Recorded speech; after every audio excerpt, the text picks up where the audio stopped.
korelasi ukuran dan jumlah nodul dengan kadar aspartat transaminase atau AST dan transaminase atau ALT pada karsinoma hepatoseluler. Latar belakang karsinoma hepatoseluler atau biasa disingkat dengan KHS merupakan penyebab utama morbiditas dan mortalitas kanker global. Untuk tinjauan pustakanya, karsinoma hepatoseluler atau disingkat KHS merupakan kanker primer hepar yang paling umum berasal dari hepatosit. Untuk modalitas pencitraan utamanya menggunakan USG atau tanpa kontras, CT dan MRI dengan kontras fase dinamis. Untuk signifikansi klinisnya, ALT lebih spesifik untuk hepar, biasanya meningkat pada kerusakan sel hepar yang AST juga meningkat pada infark miokard dan kerusakan sel hepar yang lebih kronis. Untuk bab 3, metode penelitian, desain lokasi dan waktu penelitian. Ini merupakan penelitian analitik observasional dengan desain penelitian cross-seksional, lalu dilakukan di Rumah Sakit Umum Pusat Dr. Sarjito di daerah Istimewa Yogyakarta pada bulan Juni hingga Juli tahun 2025. Untuk karakteristik pasiennya, rata usia pasien KHS 57,8 tahun dengan dominasi laki-laki. Lalu untuk karakteristik nodul dan fungsi hati, sebagian besar ukuran nodul lebih dari 5 cm.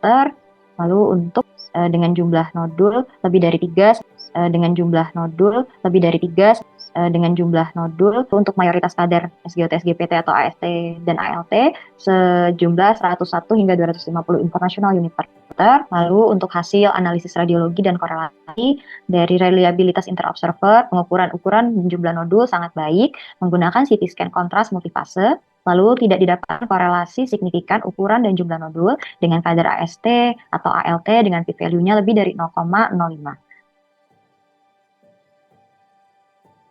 Pernyataan penelitian, tidak terdapat korelasi yang signifikan antara ukuran dan jumlah nodul berdasarkan pemeriksaan CT scan abdomen multifase dengan kadar AST dan ALT pada karsinoma hepatoseluler. Untuk saran penelitian, bagi penelitian selanjutnya agar melakukan penelitian prospektif dengan desain longitudinal dan melibatkan populasi dengan variasi karakteristik individu yang lebih luas.